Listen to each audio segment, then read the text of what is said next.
पढ़ाया वो मुझे समझ नहीं आया, अब आप मुझे कोई रियल लाइफ स्टोरी बता करके इस कंसेप्ट को समझाने की कोशिश कीजिए। ठीक है, तो ये एक चीज ध्यान में रखना उन स्टूडेंट्स के लिए जिनको डाउट्स आएंगे, और इनके डाउट्स में कैसे क्लियर करूंगी वो भी मैंने बता दिया कि आई विल ट्राई कि मैं कोई रियल लाइफ वर्ल्ड कंसेप्ट लेकर के आऊं और उससे आपको समझाऊं।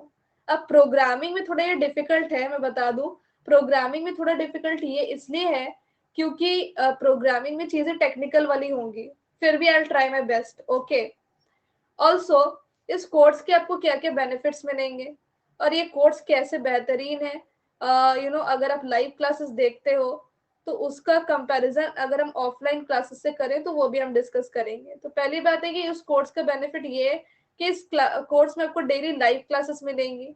डेली तो नहीं कह सकते, पर हाँ, मंडे टू फ्राइडे आपको लाइव क्लासेस मिलती हैं। सैटरडे संडे थोड़ा टाइम में देती हूँ आप लोगों के लिए कि यार सैटरडे संडे में मंडे टू फ्राइडे अगर कोई क्लास नहीं देखा, मिस हो गया, तो आप रिकॉर्डेड वीडियोस देख करके खत्म कर सकते हो। तो ऑफलाइन क्लासेस में क्या होती है कि रिकॉर्डेड क्लासेस का बेनिफिट नहीं होता है ना, और यहाँ पर क्या है कि अगर इनकेस लाइव क्लास मिस हो गई तो आपके पास रिकॉर्डेड वीडियो का एक्सेस भी होगा। तो ये है।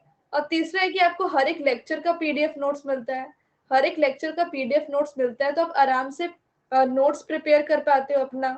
बल्कि ऑफलाइन क्लासेस में क्या होता है कि आपको नोट्स वगैरह नहीं मिलते हैं, आपको जो करना है भाई लिखते रहो, प्रोफेसर बोल रहा है लिखा तो ठीक है, नहीं लिखा छूट गया तो फिर भगवान भरोसे। पर यहाँ पे क्या है कि जो भी हम लेक्चर लाते हैं पढ़ाते हैं उसमें हम जो पीडीएफ नोट्स आपके साथ शेयर करते हैं, तो आप आराम से उनसे नोट्स बना पाते हो और रिवाइज भी कर पाते हो। तो बेसिकली रिकॉर्डेड क्लासेस और लेक्चर नोट्स का फायदा होता है कि रिवीजन करने के लिए, नोट्स बनाने के लिए आपको काफी हेल्प करता है। ठीक है, ऑल्सो यहाँ पर आपको लाइव डाउट क्लियरिंग सेशन मिलता है एवरी वीक ट्वाइस। ठीक है, तो हर एक फोर्थ सेशन हमारा डाउट क्लियरिंग सेशन होता है। ऑफलाइन क्लासेस में क्या होता है कि इतनी भीड़ में जो स्टूडेंट्स हैं उनके डाउट क्लियर नहीं कर पाता है टीचर, बट यहाँ पर आप लाइव आकर के डाउट क्लियरिंग सेशन में डाउट्स पूछ सकते हो और आपका डाउट क्लियर होता है। दूसरी बात यहाँ पर यह है कि डेडिकेटेड डाउट क्लियरिंग सेशन एकदम अलग से क्लास होती है सिर्फ डाउट के लिए ही। तो ये है इसका फायदा। सी प्रोग्रामिंग में ऊप्स नहीं होता ऊर्जा, सी प्रोग्रामिंग में ऊप्स नहीं होता, सी प्लस प्लस में होता है। तो ऊप्स आपके गेट के सिलेबस में नहीं है। ऑल्सो आपको क्या है कि आपको एक व्हाट्सएप ग्रुप मिलेगा जहां पे आपको DPP daily practice problem share किए जाएंगे जस्ट आफ्टर द क्लास। तो क्लास के तुरंत बाद आपको डेली प्रैक्टिस प्रॉब्लम में शेयर करूंगी। तो वो उन लर्नर्स के लिए जो लाइव लर्नर्स हैं, जो क्लासेस को लाइव अटेंड करेंगे, सिर्फ उन स्टूडेंट्स को ये बेनिफिट मिलेगा। ठीक है ना, तो ये व्हाट्सएप ग्रुप है जहाँ पे आपको डेली प्रैक्टिस प्रॉब्लम क्लास के तुरंत बाद मिलेगी। नेक्स्ट आपका जो बेनिफिट होता है इस कोर्स में वो ये है कि आपको अगर कोई डाउट है तो आप बिल्कुल ऐसे कमेंट कर सकते हो स्टोरी। अगर आपको कोई कंसेप्ट बिल्कुल समझ नहीं आया तो आप स्टोरी कमेंट कर सकते हो और उसको रियल लाइफ वर्ल्ड से मेरे थ्रू समझ सकते हो। अगर आपको कोई ऐसा टॉपिक लग रहा है कि जिसपे और प्रैक्टिस करने की जरूरत है तो आप जस्ट कमेंट कीजिए कि ma'am practice practice this topic, जो टॉपिक का नाम है। तो मैं उस पर और प्रैक्टिस क्वेश्चंस आपको नए नए तरीके के ऑन द स्पॉट ला करके दूंगी। जैसे कि अभी मैंने वेरिएबल पढ़ाया, आपको लग रहा है कि यार वेरिएबल समझ नहीं आया, तो you can just comment story, तो मैं वेरिएबल्स को रियल लाइफ वर्ल्ड स्टोरी से आपको समझाऊंगी। तो इससे क्या है कि इंटरेक्टिव बनेगा क्लास, आपको भी मजा आएगा, मुझे भी मजा आएगा कि ऑन द स्पॉट आपने मुझे कोई टास्क दिया और मैंने ऑन द स्पॉट उस टास्क को कंप्लीट करके आपको हेल्प किया उस चीज को समझने के लिए। जैसे लेट सपोज मैंने वेरिएबल्स अभी पढ़ाया, वेरिएबल्स आपको लग रहा है कि यार इस पर थोड़ी प्रैक्टिस हो जाती है तो और भी क्लियर होता, तो आप प्रैक्टिस वेरिएबल्स कमेंट करोगे तो आई विल ट्राई कि मैं आपको बहुत सारे प्रैक्टिस क्वेश्चंस उस पर करवा दूं ऑन द स्पॉट। ओके, तो ग्रुप ज्वाइन में कैसे हो सकता है? देखिए, अगर आपको व्हाट्सएप ग्रुप ज्वाइन करना है, आपको सिंपली इस नंबर पे व्हाट्सएप करना है और यहाँ पर मैसेज में बताना है कि आपका नाम क्या है, ऑल्सो आप कौन से गेट एग्जाम की तैयारी कर रहे हैं, यानी गेट का ईयर आपको बताना है। ऑल्सो आपको ये बताना है कि आपने यहाँ पर, हाँ, आप बी एक्टिव, यानी कि एक्टिव इन लाइव क्लासेस आप रहोगे। अगर आप क्लासेस में लाइव रहोगे ना तभी मैं आपको ग्रुप में ऐड कर सकती हूँ। मैम गेट में कितनी लैंग्वेजेस, एक ही लैंग्वेजेस आपको पढ़नी होगी, only one programming language and that is C programming language, Urja. Okay, देखो सी प्रोग्रामिंग लैंग्वेज पढ़ने के लिए आप कौन कौन से बुक्स को परचेस कर सकते हो वो भी मैं आपको बता देती हूँ, कि अगर आप चाहते हो कि कोई बुक मुझे मिल जाए तो वो भी है। एक तो डेनिस रिची, ये मस्त बुक है सी प्रोग्रामिंग के बेसिक्स को कवर करने के लिए, एक तो ये बुक आप ले सकते हो। या तो आप यशवंत कानेटकर बुक भी परचेस कर सकते हो, दोनों मस्त बुक है, दोनों में काफी सारे प्रैक्टिस प्रॉब्लम्स भी आपको मिल जाएंगे। तो ये मैंने आपको क्या बताया, बुक्स का नाम बताया है फॉर ओनली सी प्रोग्रामिंग। फिर अगर आपको चाहिए डेटा स्ट्रक्चर्स, तो डेटा स्ट्रक्चर्स को कवर करने के लिए आपको कौन सा बुक लेना चाहिए, तो आप मेड इजी का नरसिम्हा करमंची ले सकते हो, मेड इजी का नरसिम्हा करमंची।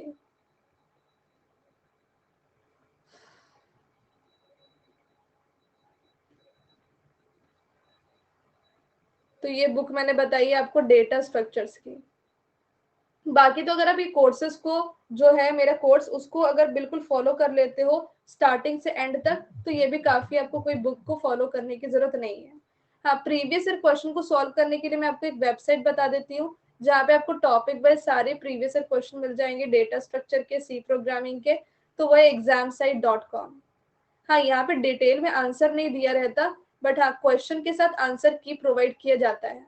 बाकी आंसर बताने के लिए मैं हूँ, आपको बस वहां पे जाके प्रैक्टिस करनी है। अगर कोई गेट पीवाईक्यू आपको समझ में नहीं आएगा तो आपको डाउट क्लियरिंग सेशन में आकर के बताना है कि मैम मैंने ये वाला क्वेश्चन प्रैक्टिस किया था बट ये क्वेश्चन मुझे नहीं आया। सिंपल है। तो गेट प्रीवियस ईयर क्वेश्चन ये है। बुक्स अगर आपको एक्स्ट्रा और परचेज करने, तो ये मैंने आपको बता दिया, वेटेज इसका 12 मार्क्स का है ना। आपकी स्ट्रेटेजी क्या रहेगी इस कोर्स को लेकर के, ताकि ये कोर्स आपको ज्यादा बेनिफिट दे। तो देखो स्ट्रेटेजी एक ही है, और स्ट्रेटेजी ये है कि आपको डिवाइड करना है वीक डेज को टू पार्ट्स में, मंडे टू फ्राइडे और वीकेंड अलग, सैटरडे संडे। इसमें आपको क्या करना है, मंडे टू फ्राइडे आपको डेली लाइव आना है, डेली लाइव आना है, और जो डेली नया पढ़ाया गया है उसको प्रॉपर नोट्स बनाना है, जिससे कि आपकी सेल्फ स्टडी हो जाएगी। क्योंकि आपने सुना होगा कहावत, लिखोगे जितना उतना होगा याद। तो जितना लिखोगे उतना अच्छे से याद होगा। भले ये काम थोड़ा टाइम टेकिंग है, बोरिंग है, बट ये जरूरी है, ये जरूरी है, बोरिंग काम जरूरी है, ये अपने दिमाग में फिट कर लो। तो जो भी डेली आप नया पढ़ रहे हो उसका प्रॉपर नोट्स बनाओ, प्रॉपर नोट्स बनाओगे, लिखोगे, लिखोगे तो याद भी होगा, और आगे चल करके वो नोट्स आपको बहुत हेल्प करेगी रिवीजन करने के लिए।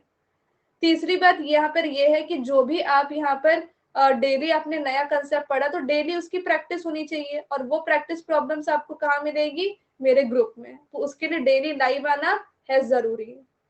फोर्थ चीज यहाँ पर ये है कि जो भी आपको डेली पढ़ने में डाउट आ रहे हैं उनको एक पेज में लिख लेना है, और मेरे साथ डाउट क्लियरिंग सेशन में उसको डिस्कस करना है। फिफ्थ यहाँ पर आपको ये है कि जो भी आप डेली पढ़ रहे हो उसको 2 बारी रिवाइज करना है, 2 बारी रिवाइज करना है। ये मंडे टू फ्राइडे का काम है। फिर सैटरडे टू संडे का क्या काम है, कि आपको कोई भी नया कंसेप्ट नहीं पढ़ना। सैटरडे संडे फिर आपको क्या करना है कि जो भी डेली सॉरी जो भी अपने प्रॉपर नोट्स बनाए थे मंडे टू फ्राइडे, उनको कन्वर्ट करना है शॉर्ट नोट्स में। शॉर्ट नोट्स कितने पेजेस का होना चाहिए, देखो अगर पूरे डेटा स्ट्रक्चर सब्जेक्ट की बात करूँ ना, तो इसका शॉर्ट नोट्स आप पूरा सी प्रोग्रामिंग या डेटा स्ट्रक्चर का पूरा शॉर्ट नोट्स 15 पेजेस में कवर करो।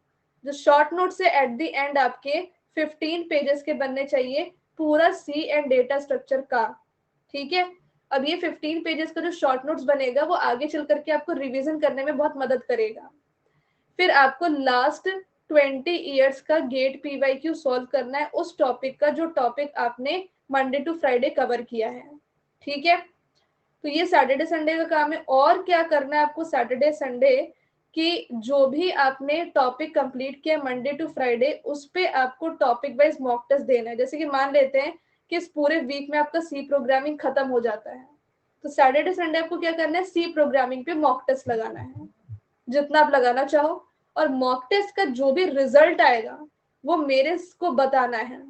कहाँ पे बताओगे, व्हाट्सएप पे, कि ये मेरे मार्क्स हैं और ऐसा ऐसा करके मेरा आया performance, then I will help you कि आपको अपने मार्क्स कैसे इंप्रूव करने हैं। ये पूरी स्ट्रैटेजी है, सिंपल है। आप लोग फॉलो कर लोगे? यस। अगर फॉलो कर सकते हो तो यस लिखो, नहीं फॉलो कर पाओगे, कुछ प्रॉब्लम आ रही है तो मुझे बताओ। Okay Ashwini, I will try my best कि मैं टॉक ले पाऊं, ठीक है। तो ओके, प्रदीप बोल रहे हैं यस, शमा बोल रहे हैं यस, ऊर्जा यस, आदरिज यस, आकांक्षा, अनुष्का यस, और समीर भी यस बोल रहे हैं। जील, श्वेता, हेमंत यस तो सारे लोग बोलते हैं, यस पता है सारे लोग बोलते हैं, पर फॉलो बहुत कम लोग कर पाते हैं। अभी हो सकता है कि यहाँ पे यस बोल रहे हो 10-20 लोग, पर फॉलो 2 ही लोग करेंगे और वही लोग आगे जाएंगे।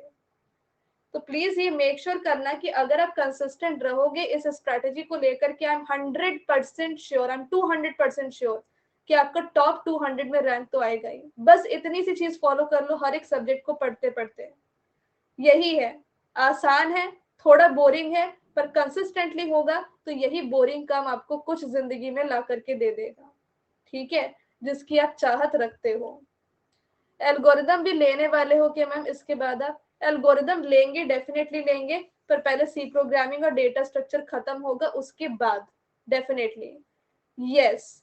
तो बस यही एनर्जी और यही डेडिकेशन आप till the end of the course तक रखते हो, then only I can help you.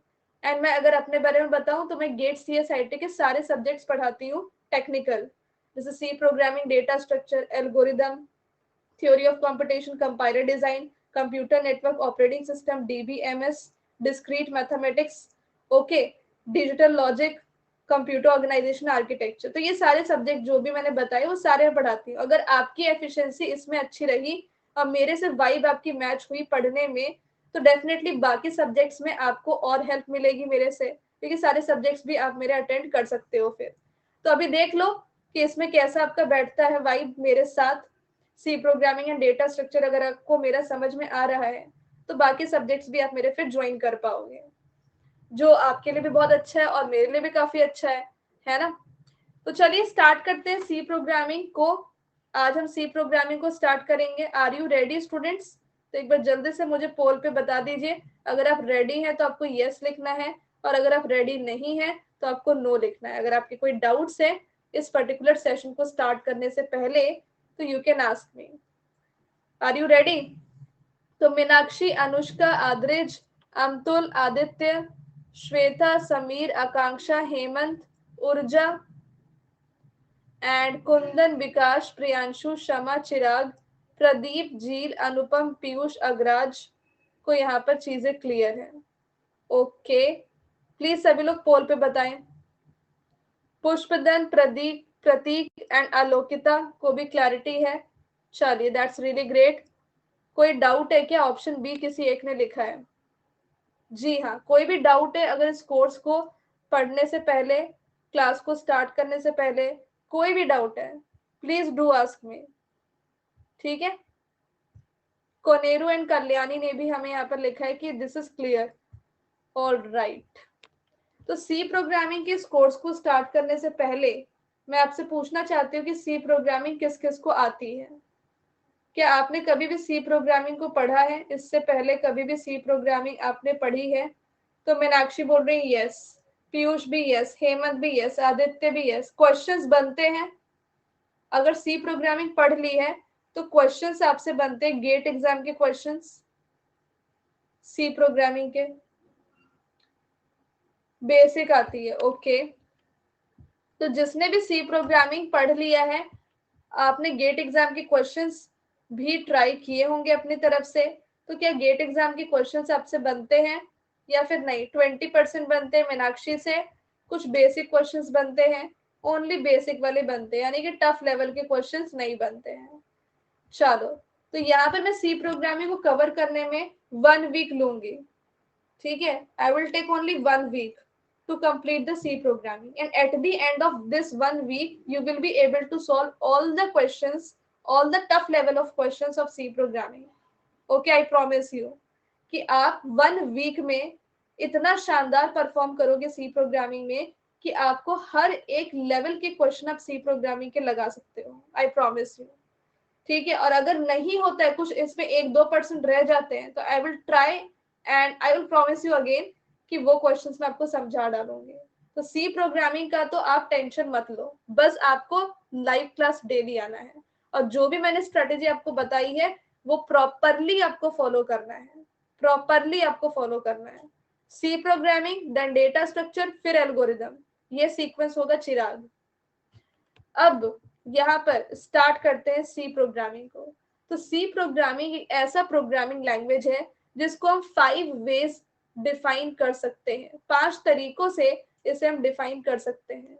Yes Kalyani, C programming एक मदर लैंग्वेज भी है। सी प्रोग्रामिंग को हम सिस्टम प्रोग्रामिंग लैंग्वेज भी कहते हैं, प्रोसीजर ओरिएंटेड प्रोग्रामिंग लैंग्वेज भी कहते हैं, स्ट्रक्चर्ड प्रोग्रामिंग लैंग्वेज भी कहते हैं और मिड लेवल प्रोग्रामिंग लैंग्वेज भी कहते हैं। ओके, तो सी प्रोग्रामिंग को मदर लैंग्वेज क्यों कहते हैं? Because it is the programming language जिसका सिंटेक्स हर एक प्रोग्रामिंग लैंग्वेज फॉलो करता है। ठीक है, C language is considered the mother language of all the modern programming language because most of the compilers, most of the Java virtual machines, kernels, ये सब कुछ सी लैंग्वेज में लिखे होते हैं। बट इसका मेजर रीजन यही है कि C plus plus, Java, PHP, Python, ये सारे programming language C programming language के सिंटेक्स को फॉलो करते हैं, यानी कि इसके लिखने के तरीके को सारे प्रोग्रामिंग लैंग्वेज कॉपी करते हैं और इसलिए इस लैंग्वेज को मदर लैंग्वेज कहा जाता है कि ये सबकी माँ है। ओके, क्योंकि सब इसी को फॉलो करते हैं। और जितने भी सॉफ्टवेयर्स हैं जो हम प्रोग्रामिंग में यूज करते हैं, सिस्टम सॉफ्टवेयर जिसमें कि कंपाइलर होता है जो हमारे प्रोग्रामिंग को जीरो वंस बाइनरी लैंग्वेज में कन्वर्ट करता है, ये सबकी प्रोग्रामिंग में सी में की जाती है। Kernel which is the core part of the operating system, जो मेमोरी को मैनेज करने का, फाइल को मैनेज करने का, इन सब का काम करता है, ये सारे जो सिस्टम सॉफ्टवेयर होते हैं वो हम सी में लिखते हैं। देखो, हर एक सिस्टम सॉफ्टवेयर को यूज करने की प्रोग्रामिंग की जाती है और उनकी भी प्रोग्रामिंग सी लैंग्वेज में की जाती है। दैट इज वाई जो भी इंपॉर्टेंट काम है वो सी में होता है, तो इसलिए इसको मदर लैंग्वेज कहा गया है। ठीक है, दूसरी बात, सी प्रोग्रामिंग को हम सिस्टम प्रोग्रामिंग लैंग्वेज भी कहते हैं बिकॉज सी प्रोग्रामिंग को यूज हम करते हैं सिस्टम सॉफ्टवेयर को क्रिएट करने के लिए। सिस्टम सॉफ्टवेयर क्या होता है? सिस्टम सॉफ्टवेयर वो सॉफ्टवेयर होता है जो बेसिकली प्रोग्राम के कलेक्शन से किसी भी छोटे काम को कर सकता है। यानी कि अगर हम प्रोग्राम को रन करते हैं, जब हम प्रोग्राम को रन करते हैं तो रन करने से पहले कंपाइल करते हैं, तो कंपाइलर उसके लिए सॉफ्टवेयर यूज किया जाता है, वो क्या है? सिस्टम सॉफ्टवेयर है। किसी भी डिवाइस को अगर हमें इंटरेक्ट करवाना है तो उसका भी एक सॉफ्टवेयर होता है, डिवाइस ड्राइवर, जो इंश्योर करते हैं कि डिवाइस करेक्टली ऑपरेट करेगी। तो जैसे कि पेन टैब है, इसका भी डिवाइस ड्राइवर होता है। तो डिवाइस ड्राइवर क्या है? ये वो एक सॉफ्टवेयर है जो इस डिवाइस का है। ओके, तो डिवाइस ड्राइवर, फिर कंपाइलर जो प्रोग्राम को कंपाइल करता है, यानी कि जीरो वंस के फॉर्म में कन्वर्ट करता है। क्यों हम प्रोग्राम को जीरो वंस के फॉर्म में क्यों कन्वर्ट करते हैं? ताकि कंप्यूटर उसको समझ सके और फिर प्रोग्राम को रन कर सके। पर क्यों कंप्यूटर को जीरो वन की भाषा ही समझ में आती है क्या? हाँ, कंप्यूटर ने C programming, C plus plus, Java, PHP, Python, इन सब का कोर्स नहीं ले रखा ना आपकी तरह। तो सी प्रोग्रामिंग को सिर्फ एक ही भाषा आती है और उसको कहते हैं बाइनरी लैंग्वेज, जो जीरो वंस के फॉर्म में होता है। तो इसलिए अगर आप कोई भी प्रोग्राम एग्जीक्यूट करना चाहते हो या प्रोग्राम को रन करना चाहते हो तो पहले उस प्रोग्राम को कंपाइल किया जाता है, फिर वो प्रोग्राम आपका जीरो वन के फॉर्म में आता है, तब जाकर के उसको हम रन करते हैं। तो प्रोग्राम को कंपाइल करने के लिए हम यूज करते हैं क्या? यूज करते हैं हम कंपाइलर, जो एक सिस्टम सॉफ्टवेयर होती है। डिवाइस ड्राइवर भी एक सिस्टम सॉफ्टवेयर होता है।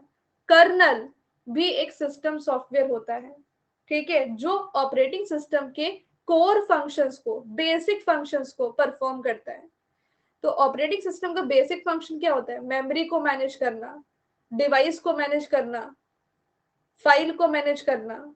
तो कर्नल, ड्राइवर, कंपाइलर, ये सारे सिस्टम सॉफ्टवेयर है और इन सब की प्रोग्रामिंग सी में की जाती है। तो इसीलिए हम ये कह सकते हैं कि सी प्रोग्रामिंग एक सिस्टम प्रोग्रामिंग लैंग्वेज है। पर हाँ, सी प्रोग्रामिंग इंटरनेट प्रोग्रामिंग नहीं कर सकता, जैसे जावा, डॉट नेट, पीएचपी, ये सारे प्रोग्रामिंग लैंग्वेज इंटरनेट प्रोग्रामिंग करते हैं, पर वो सी प्रोग्रामिंग नहीं कर सकता, बिकॉज वो हायर लेवल की प्रोग्रामिंग हो गई जो सी नहीं करता। अब सी का तीसरा डेफिनेशन है कि सी प्रोग्रामिंग को हम प्रोसीजरल प्रोग्रामिंग लैंग्वेज भी कहते हैं। प्रोसीजरल का मतलब क्या होता है? प्रोसीजर का मतलब होता है एक फंक्शन, एक मेथड, एक रूटीन, एक सब रूटीन। इन सब का काम क्या होता है कि एक पर्टिकुलर टास्क को परफॉर्म करना। ओके, प्रोसीजर का मतलब भी वही होता है, फंक्शन का मतलब भी, मेथड, रूटीन, सब रूटीन, सबका मतलब यही होता है कि एक पर्टिकुलर टास्क को परफॉर्म करना। और प्रोसीजरल लैंग्वेज का काम क्या होता है कि एक पर्टिकुलर प्रॉब्लम को सॉल्व करने के लिए step by step solution provide करना। तो बेसिकली सी प्रोग्रामिंग भी एक प्रोसीजरल लैंग्वेज ही है, जहां पे हम किसी भी प्रॉब्लम को सॉल्व करने के लिए स्टेप बाय स्टेप सॉल्यूशन देते हैं। कैसे? तो सी प्रोग्रामिंग में हम प्रोग्राम को फंक्शंस में डिवाइड करते हैं, डेटा स्ट्रक्चर्स में डिवाइड करते हैं, और फिर हम उस प्रॉब्लम को सॉल्व करते हैं। तो सी इसलिए एक प्रोसीजरल लैंग्वेज है जहां पे प्रोग्राम को फंक्शंस में या डेटा स्ट्रक्चर्स में डिवाइड करके प्रॉब्लम को सॉल्व किया जाता है। सी प्रोग्रामिंग में वेरिएबल्स और फंक्शन का प्रोटोटाइप यानी कि फंक्शन का डेफिनेशन पहले डिक्लेयर होना चाहिए, उसके बाद यूज होना चाहिए। यानी कि पहले वेरिएबल का और फंक्शन का डिक्लेरेशन हो, उसके बाद ही आप उसको यूज कर सकते हो। सी प्रोग्रामिंग को हम स्ट्रक्चर्ड प्रोग्रामिंग लैंग्वेज भी कहते हैं, और स्ट्रक्चर्ड प्रोग्रामिंग लैंग्वेज सबसेट होता है प्रोसीजरल प्रोग्रामिंग लैंग्वेज का। ओके, स्ट्रक्चर का मतलब होता है कि प्रोग्राम को पार्ट्स में ब्रेक करना या ब्लॉक्स में ब्रेक करना, सो दैट कि वो इजी टू अंडरस्टैंड हो जाए। तो यहाँ पर भी हम प्रोग्राम को पार्ट्स में डिवाइड करते हैं फंक्शन के हेल्प से, जिससे कि प्रोग्राम को रीड और अंडरस्टैंड करना काफी आसान होता है। So it increase the readability of the program. If you divide any problem into various parts, it is very easy to understand and modify, right? तो ये structured programming language है। तो structured और procedural में क्या अंतर है? यहाँ पे भी आप प्रोग्राम को डिवाइड कर रहे हो पार्ट्स में, यहाँ पे भी आप प्रोग्राम को डिवाइड कर रहे हो पार्ट्स में, पर यहाँ पे हम प्रोग्राम को डिवाइड कर सकते हैं डेटा स्ट्रक्चर्स में भी। यहाँ पर हम सिर्फ फंक्शंस में ही प्रोग्राम को डिवाइड करेंगे। ओके, ऑब्जेक्ट ओरिएंटेड में क्या होता है कि रियल वर्ल्ड प्रॉब्लम को सॉल्व करने के लिए हम ऑब्जेक्ट ओरिएंटेड प्रोग्रामिंग का यूज करते हैं, और प्रोसीजरल प्रोग्रामिंग का यूज हम करते हैं so that we can solve a problem which is defined on the software level. Okay, जी हाँ अश्विनी, सी प्रोग्रामिंग को मिड लेवल प्रोग्रामिंग लैंग्वेज भी कहते हैं। क्यों? क्योंकि हाई लेवल और लो लेवल दोनों प्रोग्रामिंग को सपोर्ट करती है। लो लेवल की प्रोग्रामिंग क्या होती है? लो लेवल की प्रोग्रामिंग वो होती है जो स्पेसिफिक होता है टू ओनली वन मशीन, यानी कि वो लैंग्वेज जो सिर्फ एक ही मशीन पे रन कर सकता है, उसको हम कहते हैं लो लेवल लैंग्वेज। और हाई लेवल लैंग्वेज वो होता है जो किसी भी मशीन पे रन कर सकता है। ओके, तो ये दोनों प्रोग्रामिंग को जो सपोर्ट करता है उसको हम कहते हैं मिड लेवल प्रोग्रामिंग, और सी दोनों लेवल की प्रोग्रामिंग को सपोर्ट करता है। तो ये टोटल 5 डेफिनेशंस थे सी प्रोग्रामिंग के। आई होप आपको क्लियर है। अगर आपको कोई भी डेफिनेशन समझ में नहीं आया तो आप मुझे बता सकते हैं।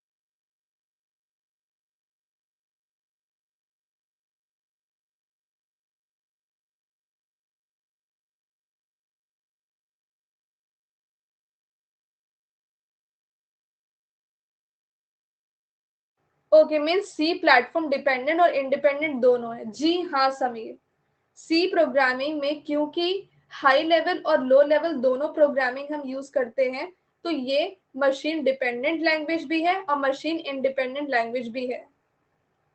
ठीक है, नोट्स में बस आपको ये 5 पॉइंट लिखनी है और जो बेसिक चीजें हैं इसमें से वो चीजें लिखनी है। फिफ्थ पॉइंट मैंने यही बताया कि जो सी प्रोग्रामिंग होता है वो मिड लेवल प्रोग्रामिंग होता है, जो हाई लेवल प्रोग्रामिंग को भी सपोर्ट करता है, लो लेवल प्रोग्रामिंग को भी सपोर्ट करता है। हाई लेवल प्रोग्रामिंग वो प्रोग्रामिंग होती है जिसमें कि एक प्रोग्राम को हम वेरियस मशीन पे रन कर सकते हैं, सेम प्रोग्राम को। और लो लेवल प्रोग्रामिंग वो प्रोग्रामिंग होती है जहाँ पे एक प्रोग्राम को सिर्फ एक ही पर्टिकुलर मशीन पे रन किया जा सकता है। और सी प्रोग्रामिंग लकीली दोनों को सपोर्ट करता है। ओके शमा। और फोर्थ पॉइंट मैंने ये बताया कि सी प्रोग्रामिंग में हम प्रोग्राम को डिवाइड कर पाते हैं फंक्शंस में, वेरियस फंक्शन में, जिससे क्या है कि प्रोग्राम की रीडेबिलिटी इंक्रीज होती है। जैसे कि कैलकुलेटर का प्रोग्राम है, कैलकुलेटर के प्रोग्राम को हम डिवाइड कर देते हैं वेरियस मॉड्यूल्स में, जहाँ पे पहला जो फंक्शन होता है वो ऐड करने का काम करता है, दूसरा फंक्शन जो होता है वो सब्ट्रैक्ट करने का काम करता है, तीसरा फंक्शन मल्टीप्लिकेशन का काम करता है, चौथा फंक्शन डिवीजन का काम करता है। तो इससे क्या है कि रीडेबिलिटी बढ़ती है कि अच्छा ये फंक्शन एडिशन के लिए है ना, ऐसा करके। तो यहाँ पे हम प्रोग्राम को वेरियस फंक्शंस में डिवाइड करते हैं to increase the readability of the program. Okay आदरेज। एंड चलिए, तो ये चीजें क्लियर है आप लोगों को। मैं लास्ट में बता दूंगी नोट्स में क्या क्या लिखना है। डिपेंडेंट मीन्स कि एक ही मशीन पे वो प्रोग्राम रन होगा, दूसरे पे नहीं रन हो सकता। System software for an individual computer can be said as low level programming, right? देखिए जो सिस्टम सॉफ्टवेयर होती है अगर वो एक ही कंप्यूटर के लिए वर्क कर रही है तो वो एक लो लेवल प्रोग्रामिंग नहीं हुई। पहली बात तो ये है, क्योंकि सिस्टम सॉफ्टवेयर जो होती है उसका प्रोग्रामिंग से कोई लेना देना नहीं होता है। सिस्टम सॉफ्टवेयर किस प्रोग्रामिंग पे लिखी गई है वो इम्पोर्टेंट है। तो सिस्टम सॉफ्टवेयर हम सी प्रोग्रामिंग में ही लिखते हैं, और सी प्रोग्रामिंग क्या होती है, मिड लेवल होती है। तो लो लेवल कैसे हुई कल्याणी, है ना। तो अभी मैंने बताया कि सी प्रोग्रामिंग को सिस्टम प्रोग्रामिंग लैंग्वेज कहा जाता है। क्यों? क्योंकि वो सिस्टम सॉफ्टवेयर को क्रिएट कर सकती है, जैसे कि ड्राइवर, कर्नल, कंपाइलर एक्सेट्रा। और इन सब की प्रोग्रामिंग सी में लिखी जाती है। और सी एक मिड लेवल प्रोग्रामिंग होता है, और मिड लेवल प्रोग्रामिंग इसलिए उसको हम कहेंगे। आगे बढ़ते हैं और डिस्कस करते हैं सी प्रोग्रामिंग के फीचर्स को। उससे पहले उसकी हिस्ट्री जान लेते हैं। तो सी प्रोग्रामिंग को डेवलप किया गया था 1972 में डेनिस रिचे के द्वारा at Bell Laboratories of AT&T located in USA. Okay. Also अब हम सी प्रोग्रामिंग के फीचर्स को डिस्कस करेंगे। तो सबसे पहला जो इम्पोर्टेंट फीचर है इसका वो ये है कि सी प्रोग्रामिंग एक बहुत ही सिंपल प्रोग्रामिंग लैंग्वेज है जो किसी भी प्रॉब्लम को पार्ट्स में ब्रेक करके सॉल्व करती है। जो एक बहुत ही स्ट्रक्चर्ड अप्रोच है जिससे कि प्रोग्राम बहुत ही इजी टू अंडरस्टैंड हो जाता है। जब हम किसी पर्टिकुलर प्रोग्राम को डिवाइड कर देते हैं वेरियस पार्ट्स में यूजिंग फंक्शंस, तो उससे प्रोग्राम की रीडेबिलिटी इंक्रीज होती है, वो easy to understand and easy to modify होता है। दूसरा है कि सी प्रोग्रामिंग मशीन इंडिपेंडेंट होती है, जिसको हम पोर्टेबल भी कह सकते हैं। दैट मीन्स कि सी प्रोग्रामिंग को हम डिफरेंट डिफरेंट मशीन्स में एग्जीक्यूट कर सकते हैं। सी प्रोग्रामिंग एक मिड लेवल प्रोग्रामिंग लैंग्वेज होता है जो लो लेवल प्रोग्रामिंग और हाई लेवल प्रोग्रामिंग दोनों को सपोर्ट करता है। सी प्रोग्रामिंग एक स्ट्रक्चर्ड प्रोग्रामिंग लैंग्वेज है जहां पे हम प्रोग्राम को वेरियस पार्ट्स में डिवाइड करते हैं यूजिंग फंक्शन, जिससे प्रोग्राम की रीडेबिलिटी इंक्रीज होती है और program easy to understand and easy to modify होता है। सी प्रोग्रामिंग के पास रिच सेट है इनबिल्ट फंक्शंस का। रिच लाइब्रेरी मतलब सी प्रोग्रामिंग में कलेक्शंस है इनबिल्ट फंक्शंस का जो सिस्टम डिफाइंड होती है। जैसे कि सी प्रोग्रामिंग आप आगे चल करके पढ़ोगे तो वहां पे आपको दिखेगा एक प्रिंटफ फंक्शन होता है जो डेटा को डिस्प्ले करने के लिए यूज करते हैं। वो क्या होता है, वो इनबिल्ट फंक्शन होता है, सिस्टम डिफाइंड फंक्शन होता है। और सी प्रोग्रामिंग के पास बहुत सारे इनबिल्ट फंक्शन है जो उसके डेवलपमेंट को फास्ट करते हैं। सी प्रोग्रामिंग के पास फीचर है मेमोरी मैनेजमेंट का, जिसमें कि हम डायनेमिकली रन टाइम पे मेमोरी एलोकेट कर सकते हैं जब चाहिए हो, और जब जरूरत ना हो तो हम रन टाइम पे मेमोरी डी एलोकेट भी कर सकते हैं with the help of some function. Like memory allocate करने के लिए वी यूज मैलॉक फंक्शन, और मेमोरी डी एलोकेट करने के लिए वी यूज फ्री फंक्शन। तो मेमोरी को एलोकेट करना और मेमोरी को डिलीट करना डायनेमिकली रन टाइम पे ये फीचर सी प्रोग्रामिंग के पास होता है, जिससे कि इजिली मेमोरी मैनेज हो पाती है कि जब चाहिए मेमोरी तो ले लो और जब नहीं चाहिए तो उसको वेस्ट भी मत करो। नेक्स्ट जो फीचर होता है सी प्रोग्रामिंग का वो होता है फास्ट स्पीड। अब देखो वो प्रोग्रामिंग लैंग्वेज जिसमें कि बहुत सारे इनबिल्ट फंक्शंस होते हैं उसका स्पीड कम होता है। तो सी प्रोग्रामिंग के पास इनबिल्ट फंक्शन है पर कम है, जिससे कि इसकी स्पीड अच्छी होती है। जैसे बाकी प्रोग्रामिंग लैंग्वेज में जाओगे तो उनके पास बहुत सारे इनबिल्ट फंक्शन होते हैं जिसकी जरूरत भी नहीं है, तो उनसे उनकी स्पीड कम हो जाती है। बट सी प्रोग्रामिंग की स्पीड सही है, अच्छी है, इसके पास रिच सेट है इनबिल्ट फंक्शन का, बट कम है, जो सही है। सी प्रोग्रामिंग का जो नेक्स्ट फीचर है वो है पॉइंटर। पॉइंटर की हेल्प से सी प्रोग्रामिंग डायरेक्टली मेमोरी से इंटरेक्ट कर सकता है, डायरेक्टली मेमोरी से इंटरेक्ट कर सकता है with the help of pointers. C programming recursion का यूज करता है जहां पे एक फंक्शन अपने आप को मल्टीपल टाइम्स कॉल कर सकती है अकॉर्डिंग टू देयर नीड। तो जब एक फंक्शन अपने आप को कॉल करता है तो उसको हम कहते हैं recursion, and this feature is supported by C programming. C programming is extensible, यानी कि सी प्रोग्रामिंग में आप इजिली कोई भी न्यू फीचर्स को अडॉप्ट कर सकते हो। अगर कोई भी नया फीचर ऐड करना है तो आप कर सकते हो सी प्रोग्रामिंग में। तो ये टोटल 10 फीचर्स हमने सी प्रोग्रामिंग के डिस्कस किए। क्लियर है आप लोगों को? अगर किसी पॉइंट में डाउट है तो आप कमेंट करके पूछ सकते हो, और अगर कोई स्टोरी से समझना है तो वो भी आप बता सकते हो। रिकर्शन तो सारी लैंग्वेजेस में होता है, जी हाँ, और सी प्रोग्रामिंग का वन ऑफ द फीचर है रिकर्शन।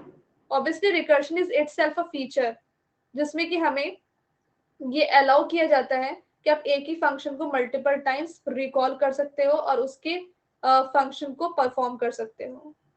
मैलॉक एक ऐसा फंक्शन होता है जिससे कि हम मेमोरी एलोकेट कर सकते हैं प्रोसेस को at the run time.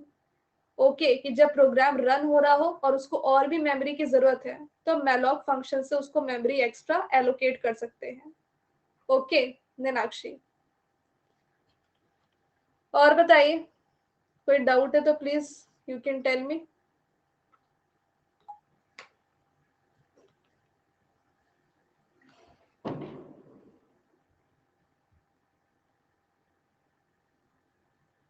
Thank you so much Sameer. Okay, free.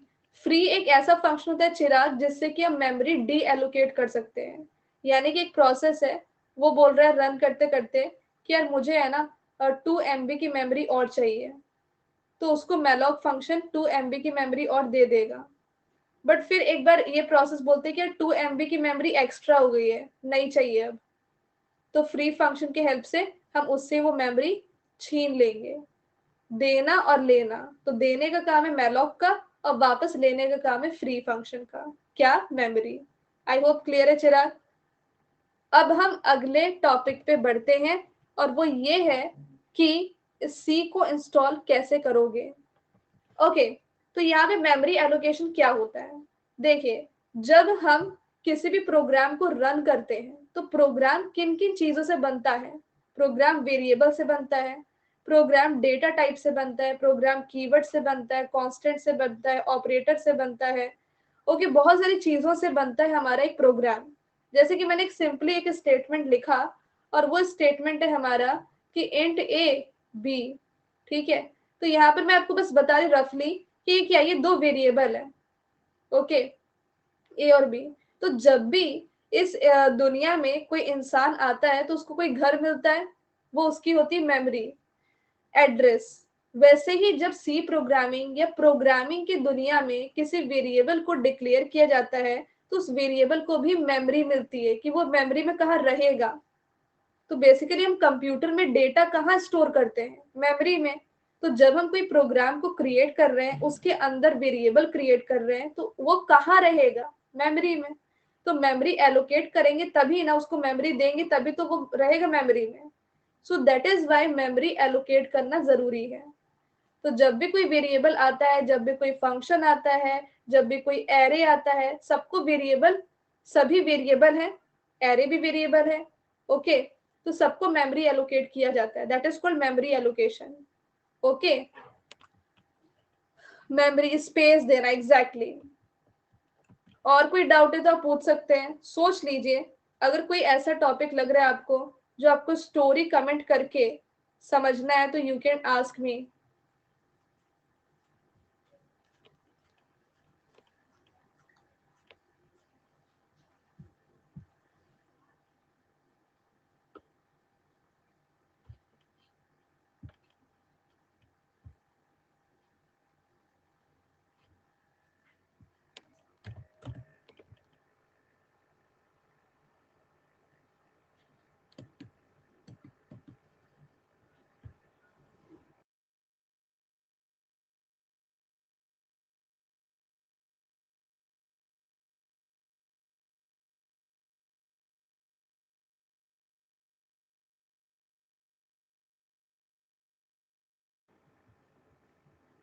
Okay, सबको क्लैरिटी है? चलिए तो आगे बढ़ते हैं। तो यहाँ पे सी को इंस्टॉल कैसे करना है? तो देखो बहुत सारे कंपाइलर्स आपको मिल जाएंगे सी के लिए, सी प्लस प्लस के लिए। आप किसी एक को डाउनलोड कर सकते हो और मैं आपको प्रेफर करूंगी कि आप टर्बो सी प्लस प्लस को इंस्टॉल कर लो। ये सी और सी प्लस प्लस दोनों के लिए काम करता है। तो turbo C plus plus software को डाउनलोड करना है, सिंपली जाओ डाउनलोड कर लो और फिर उसको टर्बो सी डायरेक्टरी आप एक क्रिएट करो सी ड्राइव के अंदर और एक्सट्रैक्ट कर लो द जिप फोल्डर जो आपने डाउनलोड किया इनसाइड दिस। फिर डाउनलोड कर लो द इंस्टॉलर एक्स फाइल और फिर आप टीसी एप्लीकेशन पे क्लिक करोगे तो उसके अंदर आप प्रोग्राम लिख सकते हो।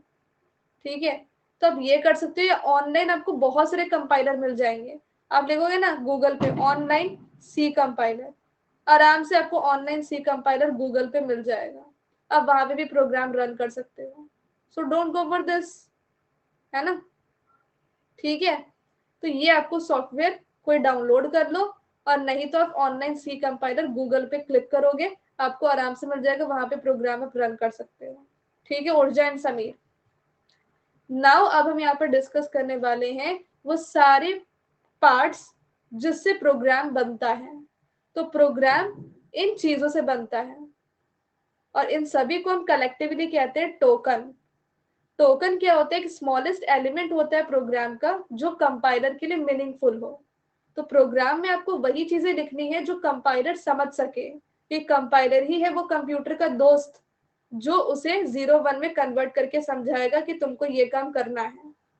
अगर हम एक छोटा से छोटा प्रोग्राम लिखते हैं ना और बोलते हैं कि प्रिंट करो हेलो वर्ल्ड, तो ये भी कंपाइलर को वर्ड बाय वर्ड कंप्यूटर को समझाना पड़ेगा उसे बाइनरी लैंग्वेज में कन्वर्ट करके। इसलिए मेक श्योर करना है कि प्रोग्राम में वही चीजें लिखनी है जो कंपाइलर के लिए मीनिंगफुल हो। और जो टोकन होते हैं वो स्मॉलेस्ट एलिमेंट होते हैं प्रोग्राम के, जो कोई कीवर्ड भी हो सकते हैं, आइडेंटिफायर वेरिएबल भी हो सकते हैं, कांस्टेंट भी हो सकता है, string, special symbol, operator, data type, ये सारे टोकन्स हैं जिसको हम 1 बाय 1 डिस्कस करने वाले हैं।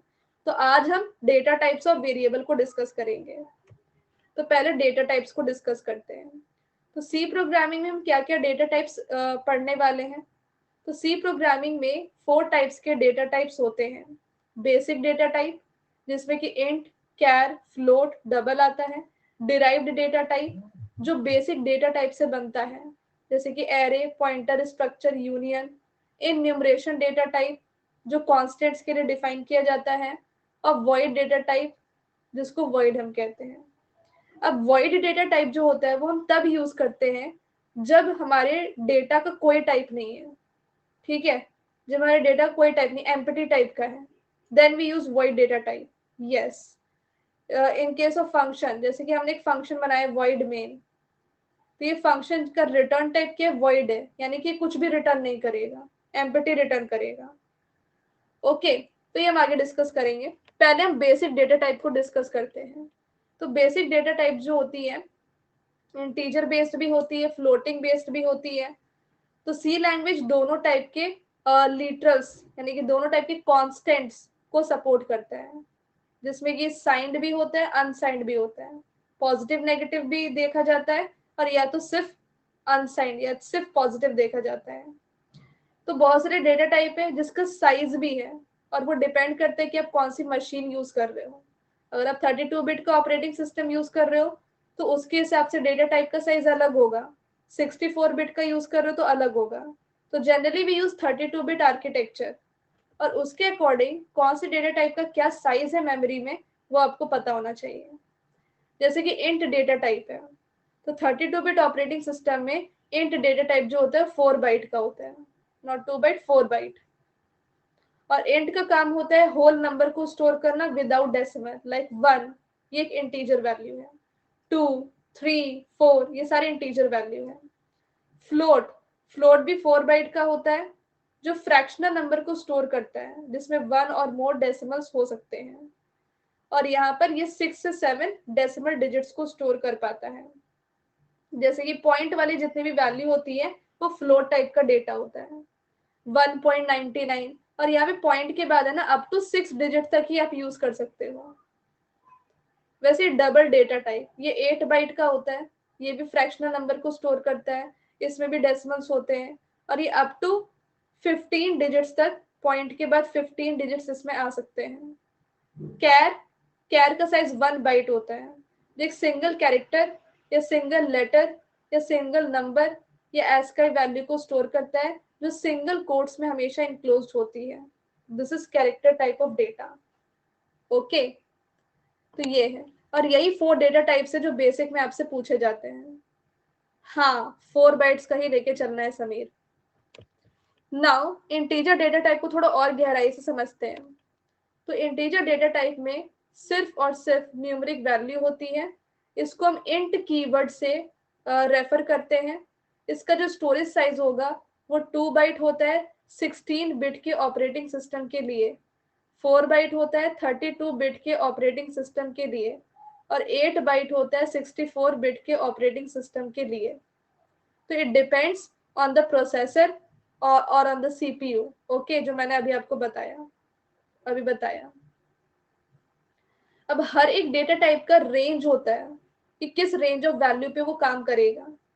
जैसे कि अगर हम 2 बाइट की बात करें कि अगर इंटीजर 2 बाइट का है 16 बिट के ऑपरेटिंग सिस्टम के लिए, तो वैल्यू स्टोर करता है -32768 से 32767 तक। अब ये रेंज कैसे निकाला? विद दिस, ठीक है, ये होता है रेंज। तो इसमें क्या है कि n की वैल्यू क्या है, तो n इज 16 बिट है, तो -2 की पावर 16 -1 तो 2 की पावर 16 -1, जिसको अगर आप सॉल्व करोगे you will get the same thing. तो ये रेंज आपसे कोई नहीं पूछेगा, बट मान लीजिए कि अगर आपको इस रेंज से बाहर की वैल्यू को स्टोर करना है तो you can go for long int, long int, जिसकी लिमिट्स बहुत बहुत हाई होती है। हाँ, आई एम सॉरी, -1 नीचे होता है, -1 नीचे होता है।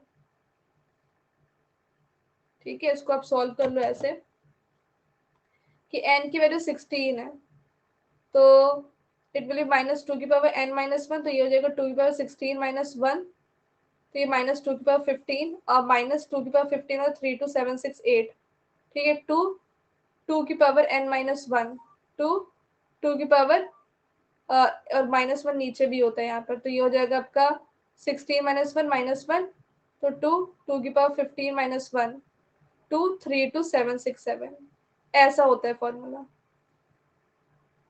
Okay Sameer, to get the value. अब ऐसा क्यों होता है? क्योंकि यहाँ पर जो डेटा होता है इंटीजर का वो साइंड भी हो सकता है, और साइंड का मतलब होता है पॉजिटिव और नेगेटिव, पॉजिटिव भी हो सकती है, नेगेटिव भी हो सकती है। तो इसलिए पॉजिटिव से लेकर के नेगेटिव तक का रेंज ये प्रोवाइड करता है। और -1 हम इसलिए करते हैं क्योंकि बीच में 0 भी तो आता है ना, इसलिए बीच में माइनस भी होता है।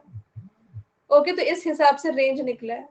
वैसे अगर आपको इसका रेंज निकालना हो तो 4 बाइट का मतलब 32 बिट होता है, तो आप n की वैल्यू 32 पुट करके निकाल सकते हो, और इसी रेंज वैल्यू पे काम करता है। पर अगर आपको इससे ज्यादा वैल्यू स्टोर करनी है then you can go for long int. Okay, now integer data type का एक ड्रॉबैक ये होता है कि आप इससे डेसिमल वैल्यू को स्टोर नहीं कर सकते। डेसिमल वैल्यू को स्टोर करने के लिए आपको यहाँ पर डेसिमल वैल्यू ये ट्रंकेट कर देता है, डिलीट कर देता है, और सिर्फ ये होल नंबर को स्टोर करता है। तो अगर डेसिमल वैल्यू को स्टोर करना है तो फ्लोट डेटा टाइप का यूज कर सकते हो। फ्लोट डेटा टाइप 2 टाइप का होता है, एक होता है फ्लोट और एक डबल होता है। इसमें क्या होता है कि ये डेसिमल वैल्यू को स्टोर करता है, इसका साइज होता है 4 बाइट, ऑल्सो ये डिपेंड करता है प्रोसेसर पे, अगर 32 बिट का है प्रोसेसर तो 4 बाइट का। ठीक है, इसमें क्या होता है ना कि आप पॉइंट के बाद 6 डिजिट तक स्टोर कर सकते हो।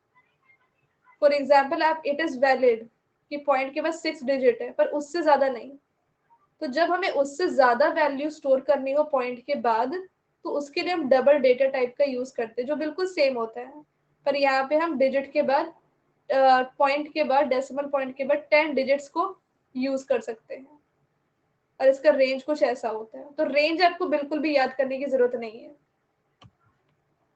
तो ये थे डेटा टाइप्स। और हाँ, एक होता है कैरेक्टर डेटा टाइप, जिसका काम होता है ओनली वन कैरेक्टर को स्टोर करना। अब वो कैरेक्टर आपका कोई स्ट्रिंग भी हो सकता है, कोई कैरेक्टर भी हो सकता है, कुछ भी हो सकता है।